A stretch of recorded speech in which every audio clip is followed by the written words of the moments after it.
Olá, muito bom retornarmos ao nosso horário combinado de cada dia e hoje começando uma nova série.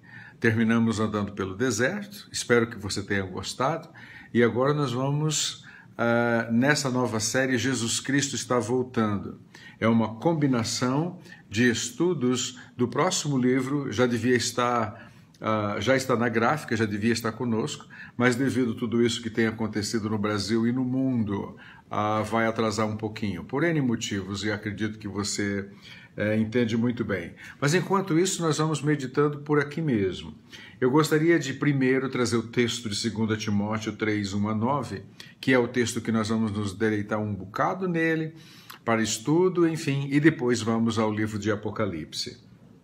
No terceiro capítulo, 2 Timóteo capítulo 3, versículos 1 a 9, o apóstolo Paulo diz assim: Sabe, porém, isto, que nos últimos dias sobrevirão tempos trabalhosos, em outra versão diz tempos difíceis, porque haverá homens amantes de si mesmos, avarentos, presunçosos, soberbos, blasfemos, desobedientes a pais e mães, ingratos, profanos, sem afeto natural, irreconciliáveis, caluniadores, incontinentes, cruéis, sem amor para com os bons, traidores, obstinados, orgulhosos, mais amigos dos deleites do que amigos de Deus, tendo aparência de piedade, mas negando a eficácia dela. Destes, afasta-te. Nós vamos parar por aqui para que possamos meditar um pouquinho no que foi lido. Jesus Cristo está voltando. Há 10 sinais, na realidade, 10 sinais nos são dados no livro do Pentateuco. Os 5 primeiros livros da Bíblia nos dá 10 sinais.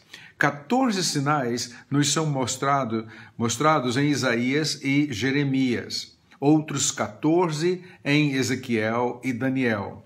15 sinais nós encontramos nos chamados profetas menores. 17 sinais nos são dados pelo próprio Senhor Jesus Cristo.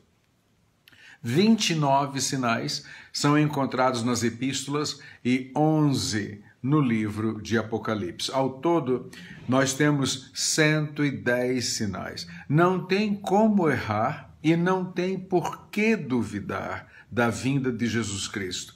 É mais do que claro, é mais do que evidente na palavra do Senhor.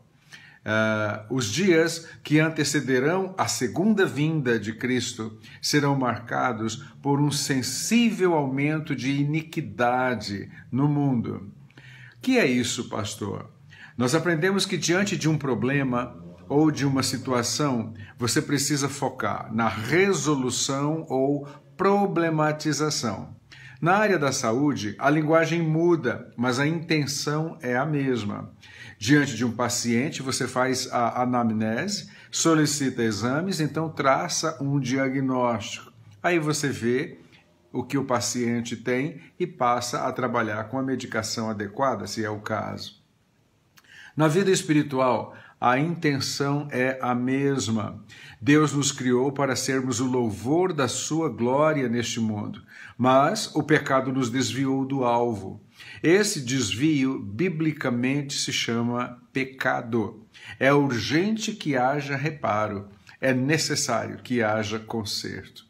É preciso entendermos os 3 níveis deste errar, deste pecar contra Deus. Primeiro, há o mau pensamento ou o mau sentimento, coisa que você muitas vezes não pode evitar. Você pode evitar a ação.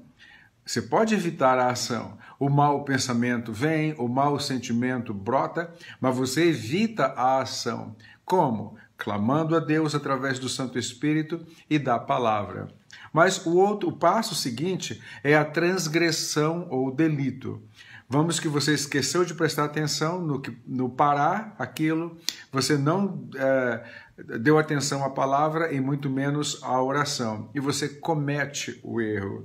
Vem se arrepender, claro, mas o erro está cometido. O terceiro passo, que é mais dolorido, e é por isso que Jesus disse que essa geração, ela escolheria isso, ela viveria por escolha, é a iniquidade. Amados, por muito tempo na igreja, eu não conseguia compreender o significado da palavra iniquidade. Iniquidade é o porquê a iniquidade. Não apenas uma palavra, é uma ação que a Bíblia tanto condena. A iniquidade é um ato ou comportamento contrário à moral, à religião, à justiça. É um comportamento e uma ação perversa, maldosa. Você sabe que aquilo é errado, seja ilegal ou imoral, ou contra Deus, mas você não apenas deseja aquilo, mas você decide viver daquela maneira por escolha, por desobediência, por rebeldia, sabendo que está errado, mas quer aquilo para si. Algumas coisas, por exemplo, que eram inimagináveis há 30 anos, hoje elas são comuns na nossa cultura. Por exemplo, casamento do mesmo sexo, a ditadura gay imposta à nossa sociedade, o aborto sob demanda e simplesmente dizendo que é uma defesa, uma liberdade da mulher, a impunidade. Como é triste ver gente de bem defendendo bandido, comprovadamente bandidos. Nós somos liderados por bandidos. E o povo está aí numa boa, achando que isso é normal. A entronização da maldade. Como é dolorido ver a nossa Suprema Corte tomando decisões arbitrárias, horríveis, e nós temos que suportar isso. Em muitas cidades, há mais filhos nascidos de mulheres solteiras do que de mulheres casadas.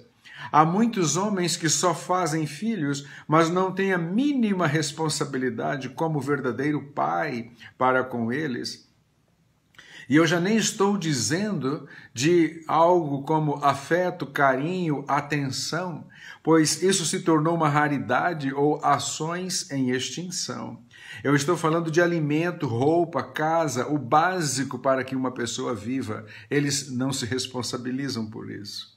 A família nuclear desabou e uma mentalidade de vale tudo assumiu o seu lugar. Em um grande segmento da nossa sociedade, quando o povo se ajunta, você já não sabe mais quem é quem ou quem é de quem, infelizmente. Jesus nos chama a permanecer firmes nestes tempos de crescente iniquidade. Comparando a palavra de Jesus com a de Paulo, 2 Timóteo 3 e Marcos 15, a sociedade atual está se comportando como seres endemoniados, causando pânico e pavor por todos os lados. Nos chamados sermões proféticos dos evangelhos, Jesus também fala em pestes e pragas. Em Apocalipse 6, há um cavaleiro específico responsável por essas pestilências todas. E a cada aparição de um cavaleiro, há uma ação e uma consequência sobre os habitantes da terra. Essas doenças, voltando agora a 2 Timóteo capítulo 3, o apóstolo Paulo nos diz que nós viveríamos tempos trabalhosos por causa dos indivíduos com os quais iríamos viver. E ele diz que nós conviveríamos com pessoas doentes. Gente, as pessoas não apenas estão só doentes, elas estão surtando. Essas doenças que Paulo cita em 2 Timóteo, capítulo 3, elas estão divididas em doenças intrapessoais, o orgulho, a vaidade, o egoísmo, a avareza, a incontinência, a compulsão. É uma doença de dentro do indivíduo. As doenças sociais, a desobediência aos pais, a ingratidão, o desamor, a crueldade, a dureza de coração, a calúnia, a traição, a hipocrisia, a aversão ao bem, abuso do poder. São as doenças sociais. As pessoas adquirem, desenvolvem e querem que a gente aceite isso como normal. E a doença ou doenças do espírito ou doenças religiosas, como blasfêmia, irreverência, apego aos prazeres. Tudo isso nós já estamos vivendo. Porque eu escrevi um livro sobre isso. Eu preguei uma série na Terceira Igreja sobre isso e continuo falando sobre isso. Nós precisamos urgentemente proteger o nosso emocional, o nosso psíquico, não apenas o nosso espiritual, porque nós estamos convivendo com gente louca, louca, louca. Não é quase, é gente louca mesmo. O psíquico já não funciona e as pessoas andam surtando por não cuidarem nem do seu emocional, nem do seu psíquico. Proteja.